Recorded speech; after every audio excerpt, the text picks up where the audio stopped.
ওকে, তাহলে আমরা আজকে সরল রেখার দ্বিতীয় পার্ট যেটা সেটা স্টার্ট করব। সরল রেখা পার্ট 2, এটাও বেসিক আলোচনাই থাকবে। তো আজকে বেসিক্যালি আমরা হচ্ছে সরল রেখার বিভিন্ন রকম সমীকরণ, এই পার্টটা থেকে কিন্তু তোমাদের সৃজনশীল প্রশ্ন আসবে। আগে যে পার্টটা ছিল ওগুলার হচ্ছে ওই বেসিক অংশটা ম্যাথের মধ্যে কম্বাইন্ড থাকবে। তাহলে প্রথমে হচ্ছে আমরা শিখব সরল রেখার আদর্শ বা সাধারণ সমীকরণ। সরল রেখার আদর্শ বা সাধারণ সমীকরণ, তার মানে কোন ধরনের সমীকরণকে সরল রেখার সমীকরণ বলা হবে। সিম্পলি এটা হচ্ছে ax plus by plus c equal 0। এখানে abc দিয়ে ধ্রুবক বোঝাচ্ছি, মানে যে কোনো বাস্তব সংখ্যা। abc এর মান ভগ্নাংশও হতে পারে, তারপরে হচ্ছে ন্যাচারাল নাম্বারও হতে পারে। তো এইটা চেনার বড় একটা এটার একটা বৈশিষ্ট্য যদি বলি, এটা কি হবে যে x, y দুটি চলকের এক ঘাত বিশিষ্ট সমীকরণ। এক ঘাত মানে কি, যে চলকের পাওয়ার হচ্ছে 1। 2 বা 3 বা 4 হলে সেটা কিন্তু তোমার আর সরল রেখার সমীকরণ হবে না। তাহলে উদাহরণ হিসাবে কি হতে পারে, 2x plus 3y plus 5 equal 0, 3x minus 5y minus 6 equal 0, হতে পারে 3x plus 5 equal 0, 2y minus 4 equal 0, x equal 0, y equal 0। এগুলো সবগুলাই হচ্ছে সরল রেখার সমীকরণ।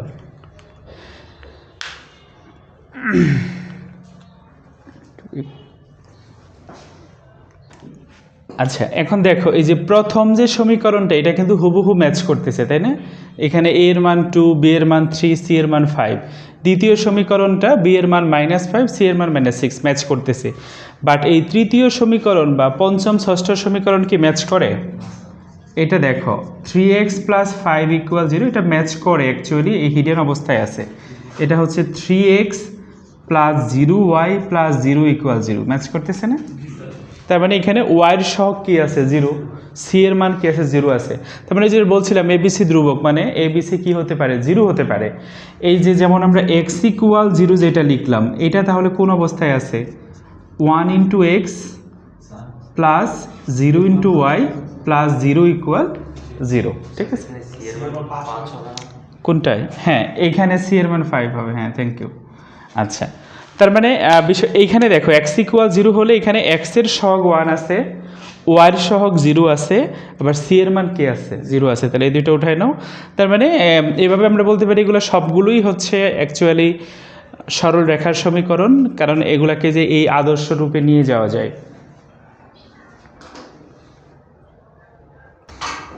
এখন এই চ্যাপ্টারের গুরুত্বপূর্ণ আরেকটা কনসেপ্ট হলো যে সমান্তরাল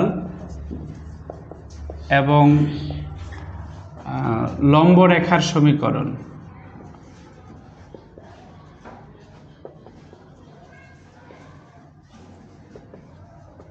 তাহলে আমাদের একটা সরল রেখার সমীকরণ দেওয়া থাকবে, তার সমান্তরাল সরল রেখার সমীকরণ বের করতে বলবে এবং লম্ব রেখার সমীকরণ বের করতে বলবে। যেমন আমরা এটাই বলি যে ax plus by plus c equal 0 সরল রেখার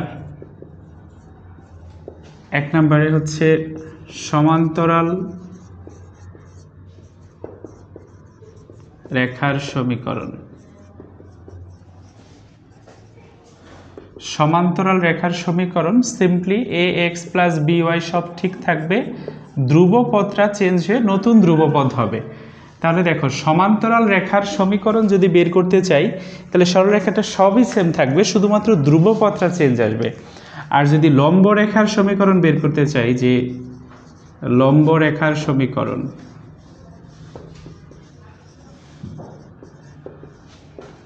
তাহলে এটা হবে bx মাইনাস ay এটা C1 বলো না, এটা তোমরা কে বলো, এটা প্লাস কে ইকুয়াল 0।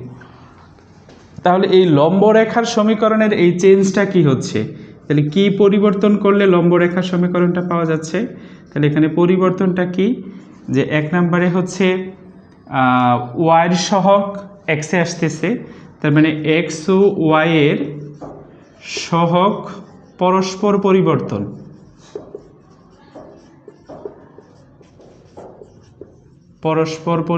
হচ্ছে। দুই নাম্বার কি হচ্ছে, ওয়াই এর চিহ্ন, ওয়াই এর সহগের চিহ্নের পরিবর্তন,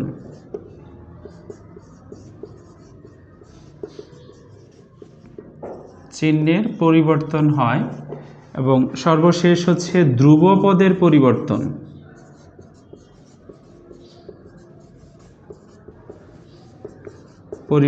ঘটে। এই তিনটা জিনিস লম্ব রেখার সমীকরণে ঘটে। একই সাথে এক্স ওয়াইয়ের সহগ পরস্পর পরিবর্তন ঘটবে, ওয়াইয়ের সহগের চিহ্নের পরিবর্তন হবে এবং ধ্রুবপদের পরিবর্তন ঘটবে।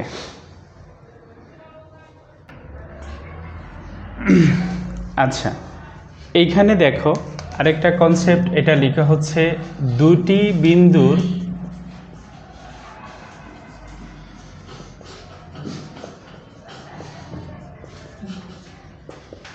সংযোগ রেখার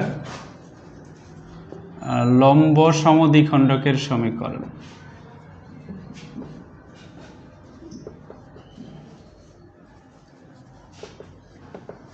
আচ্ছা, এটা একটা গুরুত্বপূর্ণ কনসেপ্ট, যে দুইটি বিন্দু দেওয়া থাকবে, দুইটা বিন্দুর সংযোগ রেখার লম্ব সমদ্বিখণ্ডকের সমীকরণ নির্ণয় করতে হবে। ধরো সাপোজ হচ্ছে এ একটা বিন্দু, যেটা x1, y1, বি আরেকটা বিন্দু x2, y2। তাহলে প্রশ্ন হচ্ছে দুটি বিন্দুর সংযোগ রেখা, তাহলে এই দুইটা বিন্দু যদি সংযোগ করে দেই তাহলে কি পাওয়া যাবে, এবি রেখা। কিন্তু আমার কিন্তু এই এবি রেখার সমীকরণ চাই না, চাচ্ছে কি দুইটি বিন্দুর সংযোগ রেখার লম্ব সমদ্বিখণ্ডকের সমীকরণ। এখন দেখো এই এবি রেখার উপর লম্ব রেখা কয়টা আছে কেউ বলতে পারবা? অসংখ্য লম্ব রেখা আছে, কিন্তু আমার বলছে কোন লম্ব রেখার সমীকরণ লাগবে, লম্ব সমদ্বিখণ্ডক। সমদ্বিখণ্ডক বলতে কি বোঝায়, যেটা হচ্ছে মাঝখানে থাকবে। তার মানে এ বি এর ঠিক মাঝ বরাবর যদি একটা লম্ব রেখা নেই, তাহলে আমার এই রেখাটা চাচ্ছে, তার মানে এই রেখাটা এর সাথে কি হইতে হবে, লম্ব 90 ডিগ্রি হইতে হবে। তার মানে আমরা কি বলবো, যে এ বি রেখার লম্ব সমদ্বিখণ্ডকের সমীকরণ হবে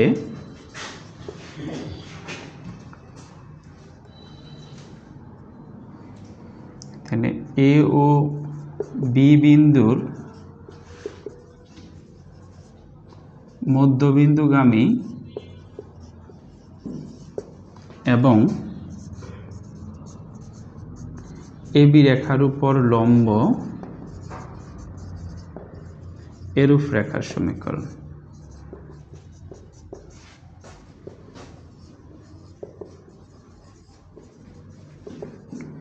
এটা বুঝছো কিনা এই কনসেপ্টটা, যে আবার যদি দুইটা বিন্দুর সংযোগ রেখার লম্ব সমদ্বিখণ্ডকের সমীকরণ বের করতে বলে, তাহলে আমাদের প্রথম কাজ হচ্ছে ওই দুইটা বিন্দুর মধ্যবিন্দু বের করতে হবে, এরপরে ওই মধ্যবিন্দু দিয়ে যায় এমন একটা লম্ব রেখার সমীকরণ বের করতে হবে।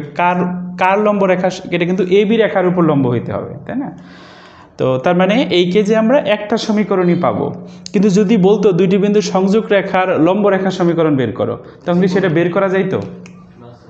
এটা অসংখ্য হইতো, ফিক্সড হইতো না, তাই না? অসংখ্য সমীকরণ পেয়ে যাইতাম আমরা সেই শর্তে। এটার আরেকটা কনসেপ্ট হচ্ছে, লিখো যে কোনো বিন্দু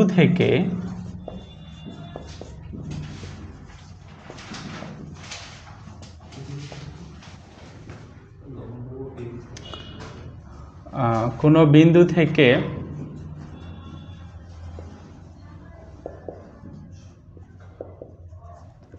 সরল রেখার উপর লম্ব রেখার সমীকরণ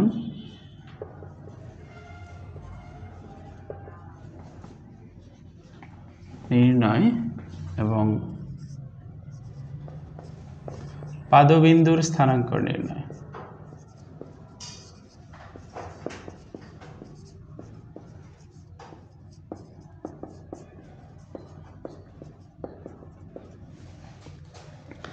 এগুলো প্রশ্ন আকারে যখন আমরা দেব তখন বুঝতে পারবো, আগে আমরা কনসেপ্টটায় আসি।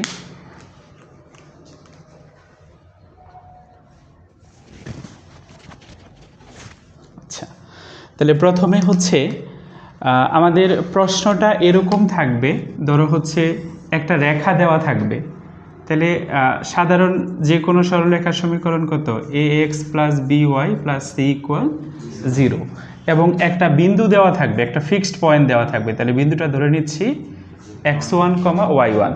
আমাদের প্রশ্ন বলবে যে এই বিন্দু থেকে এই রেখার উপর অঙ্কিত লম্বের পাদবিন্দুর স্থানাঙ্ক নির্ণয় করো। এই বিন্দু থেকে এই রেখার উপর লম্ব কিন্তু এই যে এইভাবেও টানা যাবে না, এইভাবেও টানা যাবে না, টানতে হবে কি মানে এটা যেখানে আছে সেখানে, এটা মাঝখানে থাকলে মাঝ বরাবর। তাহলে এই বিন্দু থেকে এই রেখার উপর লম্বটা কি এইটা, তাই না? লম্ব কিন্তু এটা নিচের দিকেও যাবে। এইটা ধরো হচ্ছে সেই রেখাটা, আমার সেই এবি রেখাটা, এটা আমার চাচ্ছে এই বিন্দু থেকে এই রেখার উপর অঙ্কিত লম্বের পাদবিন্দুর স্থানাঙ্ক। এই যে এই বিন্দুটাকে বলা হয় পাদবিন্দু, এই বিন্দুটার নাম হচ্ছে পাদবিন্দু। আর তার মানে দেখো এই বিন্দুটা আমরা কিভাবে নির্ণয় করতে পারি, আমার তো এই এবি রেখাটা আগে থেকেই দেওয়া আছে, আর আমরা এই বিন্দু থেকে এই এবি রেখার উপর একটা কি লম্ব রেখার সমীকরণ বের করতে পারবো। তাহলে এই গিভেন রেখার লম্ব রেখাটা যেই বিন্দুতে ছেদ করবে সেটাই কি পাদবিন্দুর স্থানাঙ্ক, ঠিক আছে? তাহলে আমরা কি বলবো, তাহলে হচ্ছে তাহলে গিভেন রেখা, তাহলে হচ্ছে প্রদত্ত রেখা এবং x1, y1 বিন্দু থেকে ওই রেখার উপর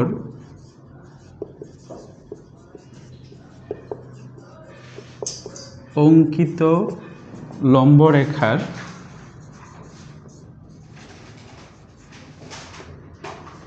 ছেদবিন্দু, তাহলে ছেদবিন্দুই হবে নির্ণয়ে পাদবিন্দুর স্থানাঙ্ক।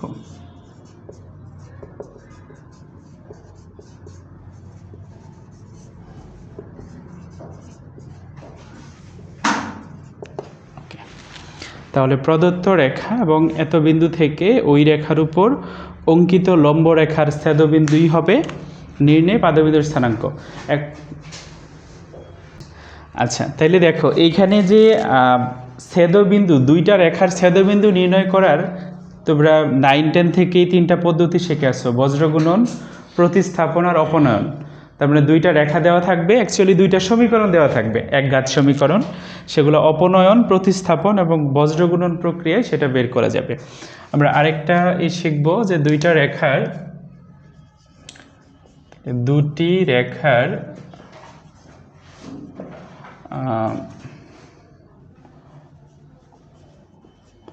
অন্তর্গত কোণ বা দুটি রেখার মধ্যবর্তী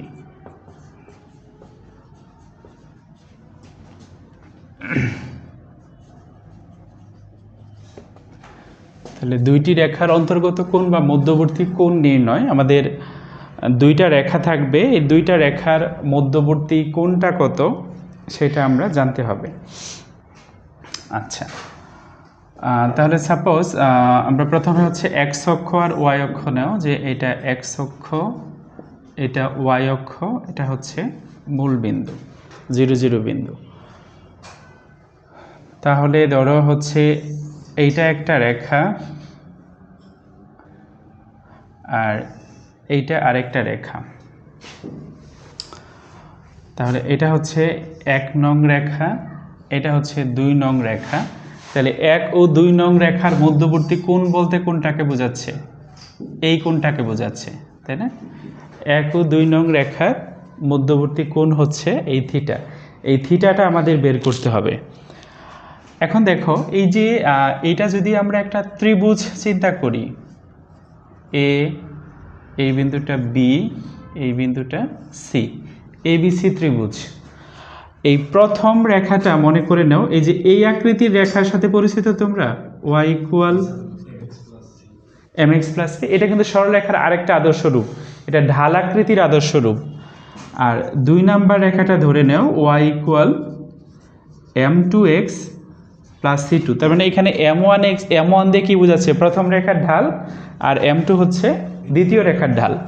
এই ঢাল নির্ণয় করার সূত্র জানো? এই m1 বের করব কিভাবে? m1 কিন্তু হচ্ছে প্রথম রেখাটা x অক্ষের ধনাত্মক দিকের সাথে যে কোণ উৎপন্ন করে তার ট্যানজেন্ট। তাহলে দেখো তো এই প্রথম রেখাটা এই x অক্ষের ধনাত্মক দিকের সাথে যে কত একটা নির্দিষ্ট কি কোণ উৎপন্ন করছে না? তাহলে ধরো এই কোণটা ধরে নিচ্ছি আমরা আলফা 1, আর দ্বিতীয় রেখাটা x অক্ষের ধনাত্মক দিকের সাথে কত কোণ করে নিছে, এইটা কিন্তু x অক্ষের ধনাত্মক, তাহলে এই রেখা এই কোণটা ধরে নেওয়া হচ্ছে আলফা 2। তাহলে m1 কত হবে? tan আলফা 1, আর m2টা কত হবে? tan alpha 2। তাহলে ওই যে ঢাল কিভাবে নির্ণয় করব? কোনো একটা রেখা x অক্ষের সাথে যে কোণ উৎপন্ন, ধনাত্মক দিকের সাথে যে কোণ উৎপন্ন করবে তার ট্যানজেন্ট হচ্ছে ঢাল। এখন দেখো আবার এই এবিসি ত্রিভুজে এখানে চিন্তা করো তো, এই আলফা 2 কোণটা অন্তস্থ কোণ না বহিস্থ কোণ? এই যে দেখো থিটা কোণ আর আলফা 1টা কি হচ্ছে? অন্তস্থ কোণ, আর আলফা 2টা হচ্ছে বহিস্থ কোণ। যে কোনো ত্রিভুজের বহিস্থ কোণ এর শর্ত জানো যে অন্তস্থ কোণের যোগফলের সমান। তাহলে এইখানে বহিস্থ কোণটা কি হবে? তাহলে আমরা কি বলবো যে থিটা 2 যেহেতু কি বহিস্থ কোণ, তাহলে যে কোনো ত্রিভুজের বহিস্থ কোণ হয় অন্তস্থ কোণের যোগফলের সমান। ঠিক আছে, আমাদের উদ্দেশ্য হচ্ছে থিটা বের করা। তাহলে এইখান থেকে যদি থিটা বের করি, তাহলে থিটা ইকুয়াল কত হবে? Alpha 2 minus alpha 1। এখন আমরা তো আসলে রেখা থেকে আলফা বের করা, মানে কোণ বের করা বেশ মুশকিল। রেখা থেকে সহজ কি ঢাল বের করা। তো আমরা এখন এটাকে ঢালে নিয়ে যাব। তার মানে এখন দেখো দুই পক্ষে ট্যান নাও, তাহলে এটার দুই পক্ষে যদি হচ্ছে আমরা ট্যান নেই, আচ্ছা এতটুকু লিখো, এটা মুছে দেই আগে। ওকে, তাহলে উভয় পাশে যদি আমরা ট্যান নেই, তাহলে বাম পাশে ট্যান থিটা, ডান পাশে ট্যান আলফা 2 মাইনাস আলফা 1। তাহলে এইটা ট্যান থিটা হলো, এটা দেখো tan A minus B, tan A minus B এর সূত্র কি? তাহলে tan A minus tan B divided by 1 plus tan A tan B. আচ্ছা এখানে ট্যান থিটা, দেখো ট্যান আলফা 2 এটার মান কত? m2, ট্যান আলফা 1 এটার মান m1, m2 ইন্টু m1। তাহলে থিটাটা কি দাঁড়ালো ultimately? Tan inverse m2 minus m1, 1 plus m1 m2। তার মানে দুইটা রেখার অন্তর্গত কোণ যদি বের করতে চাই, তাহলে দেখো তো আমার কি লাগবে? দুইটা রেখার ঢাল লাগবে। দুইটা রেখার ঢাল, এই যে m2 m1 দিয়ে কি দুইটা রেখার ঢাল বোঝাচ্ছে। তাহলে দুইটা রেখার ঢাল জানা থাকলেই আমি দুইটা রেখার অন্তর্গত কোণ বের করতে পারবো। তাহলে এখানে থিটাটা হলো দুটি রেখার অন্তর্গত কোণ, দুইটি রেখার অন্তর্গত কোণ বা মধ্যবর্তী কোণ। তাহলে এই যে এই অংশে দেখো আমাদের একটা ভুল ছিল যে আমরা এখানে কি হবে ট্যান আলফা 1 এর মান m1। আচ্ছা এখন এইটা আমরা যে চিত্রটা দেখলাম, চিত্রে আলফা 2টা কি ছিল? বহিস্থ কোণ। কিন্তু সবসময় যে আলফা 1 বহিস্থ কোণ হবে বিষয়টা তো তা না। এটা যদি উল্টা কেস হয়, এভাবে চিন্তা করো যে আমরা যেভাবে চিত্র আঁকাইছিলাম, এই পাশে রেখাটা কি ছিল? 2 নং রেখা দিয়েছিলাম তাই না? তো এই পাশে রেখাটা 1 নং আর এই পাশে রেখাটা কি 2 নং। তাহলে এই রেখাটা যদি আলফা 1 হয়, মানে এই রেখার উৎপন্ন কোণ আলফা 1, আর এইটা যদি কি হয় আলফা 2, আর এইটা যদি হয় থিটা, তাহলে কেসটা উল্টে যাবে না? তাহলে এই কেজে আলফা 1 সমান কি হবে? আলফা ওয়ানটা হবে থিটা প্লাস আলফা টু, তাহলে এই ক্ষেত্রে থিটা আসবে alpha one minus alpha two, both সাইডে আবার টেন নিলে alpha one minus alpha two, তাহলে tan theta equal tan alpha two, এটা tan alpha one minus tan alpha two, tan alpha one tan alpha two, তার মানে এখানে theta equal tan inverse alpha one হচ্ছে M one minus M two one plus M one M two. Okay, এটা উঠাও। আচ্ছা, এখন দেখো তার মানে কি দুইটা দুই রকম হয়ে গেল, তাই না?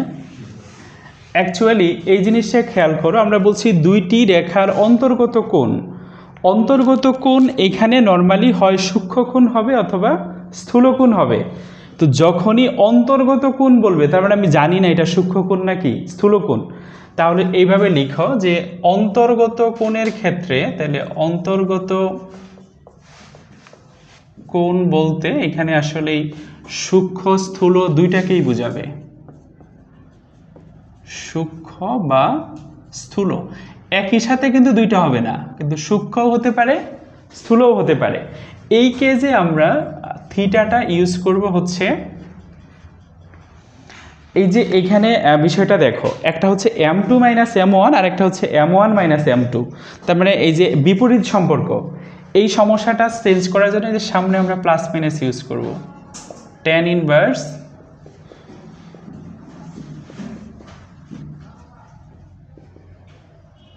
এবং এখানে বলবো যে এম ওয়ানের মানটা এম টু থেকে বড় হবে। তার মানে যখন শুধু উল্লেখ করে দিবে যে অন্তর্গত কোণ, না সূক্ষ্ম না স্থূল, আর যখন শুধু যদি বলা হয় অন্তর্গত সূক্ষ্ম কোণ, তাহলে অন্তর্গত সূক্ষ্ম কোণ বলা থাকলে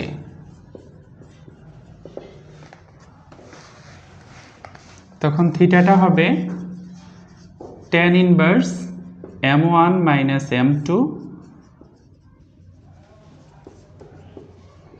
তাহলে এরকম হচ্ছে যখন ফিক্সড করে দিবে যে অন্তর্গত সূক্ষ্ম কোণ বা স্থূল কোণ, তখন একটা, কিন্তু অন্তর্গত কোণ বলা থাকলে তখন কিন্তু দুইটাই ইউজ করতে হবে, কারণ এটা সূক্ষ্ম কোণও হতে পারে স্থূল কোণও হতে পারে। তো আমাদের ম্যাক্সিমাম প্রশ্নে অন্তর্গত কোণ বলা থাকবে, তখন আমরা সূত্রে প্লাস মাইনাস ইউজ করতে হবে। বুঝতে পারছো যে প্লাস মাইনাসের কনসেপ্ট আসলো কোথা থেকে? কারণ অন্তর্গত কোণ মানে সূক্ষ্ম কোণও হতে পারে স্থূল কোণও হতে পারে। আর ক নাম্বারে প্রশ্নে আসতে পারে যে দুইটা রেখা দেওয়া থাকলো, বললো যে তাদের অন্তর্গত সূক্ষ্মকোণ নির্ণয় করো, তখন সিম্পলি এই সূত্র দিয়ে সূক্ষ্মকোণ নির্ণয় করতে হবে। ওকে, আমরা আরেকটা গুরুত্বপূর্ণ টপিক দেখব যে x1, y1 বিন্দু থেকে ax plus by plus c equal 0 রেখার উপর লম্ব দূরত্ব, তাহলে এটা নর্মাল দূরত্ব হলে হবে না, এই দূরত্বটা লম্ব দূরত্ব হইতে হবে। তার মানে এখানে আমাদের একটা রেখা ax plus by plus c equal 0 এবং এই জায়গায় একটা বিন্দু।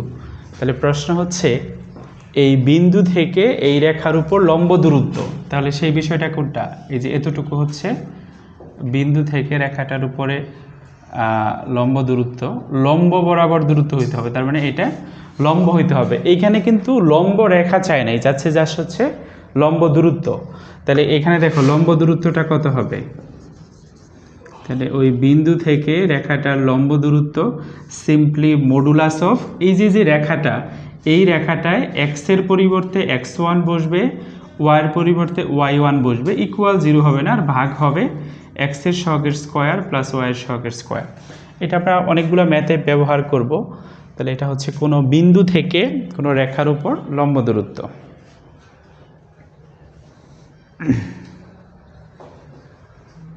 করব সেটা হচ্ছে দুটি সমান্তরাল রেখার মধ্যবর্তী দূরত্ব, দুটি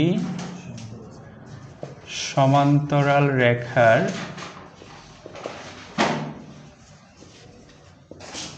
মধ্যবর্তী দূরত্ব, আসলে এখানে দূরত্ব বলতে লম্ব দূরত্বটাকেই বোঝাবে। প্রশ্নে মধ্যবর্তী দূরত্ব বললেও বুঝতে হবে এখানে লম্ব দূরত্বই বোঝাচ্ছে। তাহলে দুইটা সমান্তরাল রেখা, এখন দুইটা রেখা সমান্তরাল এটা আমরা চিনব কিভাবে? দুইটা রেখা সমান্তরাল হইতে গেলে কিন্তু এক্স ওয়াইয়ের সহগ সেম থাকবে, শুধু ধ্রুবপদের পার্থক্য থাকবে। দেখো এক্স বি ওয়াই, এটাও এক্স বি ওয়াই, এখানে ধ্রুবপদ C1, এখানে ধ্রুবপদ হচ্ছে C2। তার মানে এক্স ওয়াইয়ের সহগ সেম, শুধু হচ্ছে ধ্রুবপদ হচ্ছে ভিন্ন। তাহলে আমাদের চাচ্ছে এই দুইটা রেখার মধ্যবর্তী লম্ব দূরত্ব। তাহলে 1 ও 2 নং রেখার মধ্যবর্তী লম্ব দূরত্ব, এটা হচ্ছে modulus of C1 minus C2 root over a square plus b square. এটা চিত্রে দেখলে বিষয়টা এরকম হবে। ধরো এই একটা রেখা, এটাকে আমরা AB রেখা বলতেছি, এটার সমান্তরাল আর একটা রেখা হচ্ছে CD। তাহলে এই যে এই দূরত্বটা আমরা বের করতে চাচ্ছি, এটাই হচ্ছে দুইটা সমান্তরাল রেখার মধ্যবর্তী লম্ব দূরত্ব।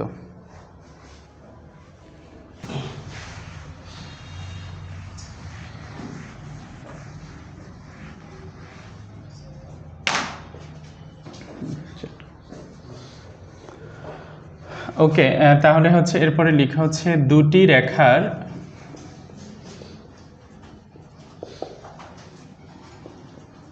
অন্তর্গত কোণের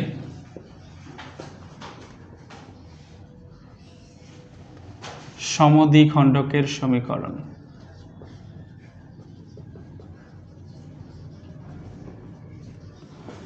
এগুলো এটা 4 মার্কের জন্য, এটা হচ্ছে তোমাদের বইয়ের একদম হচ্ছে লাস্ট চ্যাপ্টারের টপিক। দুইটি রেখার অন্তর্গত কোণের সমদ্বিখণ্ডকের সমীকরণ। এখানেও দেখো দুইটা রেখা পরস্পর সমান্তরাল হওয়া যাবে না, তাহলে কিন্তু অন্তর্গত কোণ পাওয়া যাবে না, তাই না? তার মানে এইটা একটা রেখা চিন্তা করো, এইটা আরেকটা রেখা চিন্তা করো, যে এইটা 1 নং রেখা, এটা হচ্ছে 2 নং রেখা। তাহলে এই দুইটা রেখার অন্তর্গত কোণ বলো তো কি? এই কোণ আর এই কোণ কিন্তু সমান, এটা বিপ্রতীপ কোণ। আর আবার এই কোণ আর এই কোণ কি সমান? তাহলে এটা বোঝো যে দুইটা রেখার অন্তর্গত কোণের সমদ্বিখণ্ডক। তাহলে দুইটা রেখার অন্তর্গত কোণ আমরা বেসিক্যালি দুইটা পাবো, 4টা পাইলেও আবার অপর দুইটা কি হবে? সেম হবে। তাহলে এই দুইটা কোণের সমদ্বিখণ্ডক মানে এই দুইটা কোণকে সমান 2 ভাগে ভাগ করে এরকম রেখা দেখো কয়টা পাবো? এই একটা পাবো, এই একটা পাবো। তার মানে আমার দুইটা রেখা দেওয়া থাকবে, তাহলে দুইটা রেখার অন্তর্গত কোণের সমদ্বিখণ্ডকের সমীকরণে আবার কয়টা পাবো? 2টা পাবো। এখন সমদ্বিখণ্ডকেরই যে হবে সেটা বুঝবো কিভাবে? এই যে দেখো এই রেখাটার সমীকরণ আমরা কিভাবে বের করব? এই রেখার উপরে একটা বিন্দু ধরে নেব, XY বিন্দু। যেহেতু সমদ্বিখণ্ডক, তাহলে এইখান থেকে এটার যে লম্ব দূরত্ব আর এটার যে লম্ব দূরত্ব, এটা কি হবে? সেম হবে। আবার এইখানেও যদি একটা বিন্দু ধরে নাও, তাহলে এখান থেকে এটার লম্ব দূরত্ব আর এটার লম্ব দূরত্ব কি? সেম। তাহলে বলো তো x, y বিন্দু থেকে 1 নং রেখা, তাহলে 1 নং রেখাটা আমরা ধরে নেই যে 1 নং রেখাটা a1x b1y প্লাস c1 = 0। বলো তো এখানে a1 a2 এগুলা ধরতেছি কেন? দুইটা রেখা অসমান্তরাল। সমান্তরাল হইলে কি হইতো? XY সহ কিন্তু সেম হইতো। আর সমান্তরাল হলেই তো তারা ছেদই করতো না, তখন কিন্তু তাদের নিয়ে কাজ করা যাবে না। তার মানে এই কনসেপ্টটা ইউজ করতে গেলে দুইটা রেখা কি হইতে হবে? অসমান্তরাল হইতে হবে। ঠিক আছে? তাহলে এই দুইটা রেখা আমাদের গিভেন দেওয়া থাকবে। আমাদের হচ্ছে দুইটা রেখার অন্তর্গত কোণের সমদ্বিখণ্ডকের সমীকরণ বের করতে হবে। তাহলে আমরা কি করলাম? এই সমদ্বিখণ্ডকের যে চিত্রটা হবে সেখানে একটা বিন্দু ধরে নিলাম, XY বিন্দু। তাহলে এই XY বিন্দু থেকে 1 নং রেখার লম্ব দূরত্ব, তাহলে 1 নং রেখার উপর লম্ব দূরত্ব এটা কত হবে বলতে পারো? দেখো আমরা বিন্দু থেকে রেখার লম্ব দূরত্ব কীভাবে বের করছিলাম? তাহলে মডুলাস, দেখো এই রেখাটার মধ্যেও কিন্তু XY আছে, তাই কিন্তু চেঞ্জ হচ্ছে না। আর ভাগ হবে কি দিয়ে? √a1² plus b1²। এরপরে কি বের করব? XY বিন্দু থেকে 2 নং রেখার উপর লম্ব দূরত্ব, তাহলে এটা কত আসবে? Modulus a2x b2y c2 √a2 square plus b2 square. এখন এই দূরত্বটা কি হইতে হবে? সমান হইতে হবে, তাহলে তো আর সমদ্বিখণ্ডকের সমীকরণ হবে না। তাহলে প্রশ্ন মতে বলবো আমরা এই দুইটা সমান। তাহলে প্রশ্ন মতে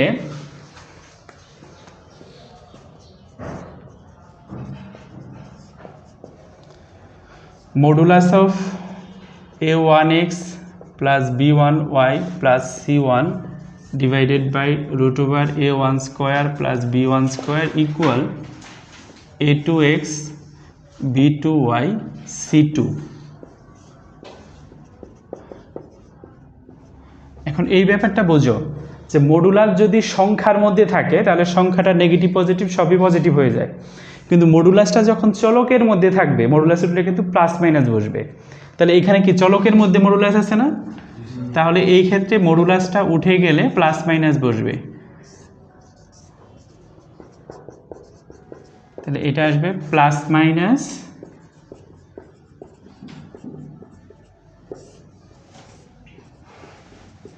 তাহলে দেখো এখানে প্লাস নিয়ে একটা সমীকরণ পাওয়া যাবে, মাইনাস নিয়ে আরেকটা সমীকরণ পাওয়া যাবে।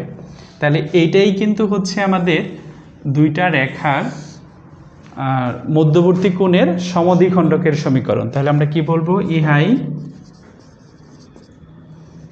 দুটি রেখার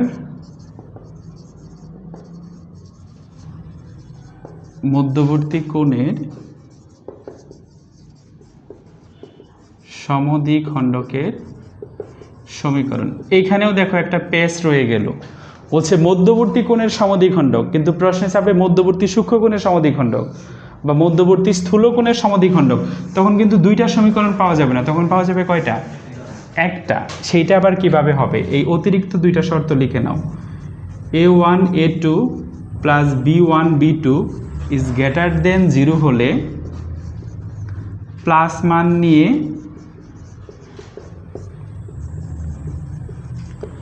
পাওয়া যাবে স্থূল কোণের সমদ্বিখণ্ডকের সমীকরণ। সমদ্বিখণ্ডকের সমীকরণ। আর এটা 1 নাম্বার শর্ত। 2 নাম্বার শর্ত এই একই শর্তে, তাহলে প্লাস নিয়ে পাওয়া যাবে হচ্ছে সূক্ষ্মকোণের সমদ্বিখণ্ডক। তাহলে এখানে কি মাইনাস মান নিয়ে পাওয়া যাবে সূক্ষ্মকোণ। সূক্ষ্মকোণের সমদ্বিখণ্ডকের সমীকরণ।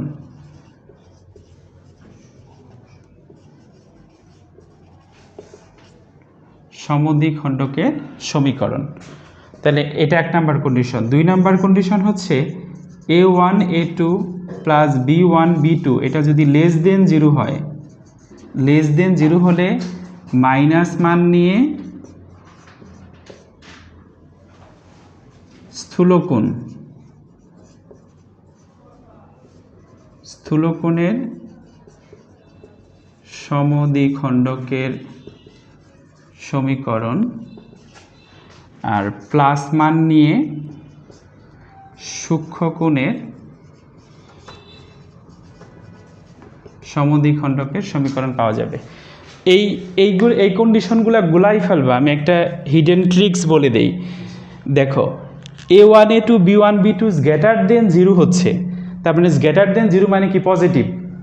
তাহলে পজিটিভ হলে মনে রাখবা পজিটিভটা নিয়েই হচ্ছে, পজিটিভটা নিয়ে স্থূলকোণ। তার মানে এই যে a1 a2 b1 b2 চিহ্ন যেমন হবে সেম চিহ্ন নিয়ে পাওয়া যাবে স্থূলকোণ, আর বিপরীত চিহ্ন নিয়ে পাওয়া যাবে সূক্ষ্মকোণ। একটা মনে রাখো। তাহলে দেখো গ্রেটার দেন 0 মানে কি? পজিটিভ হলে পজিটিভ নিয়ে স্থূলকোণ, নেগেটিভ হলে নেগেটিভ নিয়ে স্থূলকোণ। তাহলে বিপরীতটা কি? সূক্ষ্মকোণ। তাহলে এইভাবে মনে রাখবা যে a1 a2 plus b1 b2 মান যেমন হবে সেই চিহ্ন নিয়ে স্থূলকোণ, তার বিপরীত চিহ্ন নিয়ে সূক্ষ্মকোণ। তাহলে মনে থাকবে। তাহলে দেখো এখানে প্রশ্ন কিন্তু 2 রকম থাকবে। যদি মধ্যবর্তী কোণের সমদ্বিখণ্ডকের সমীকরণ বলে তখন মান পাবা কয়টা? 2টা। আর এই 2টা মানের থেকে প্লাস নিয়ে আমরা হয় সূক্ষ্মকোণ পাবো, আবার প্লাস নিয়ে কিন্তু স্থূলকোণও পাইতে পারি। এটা ডিপেন্ড করবে কার মানের উপরে? এই মানগুলোর উপরে।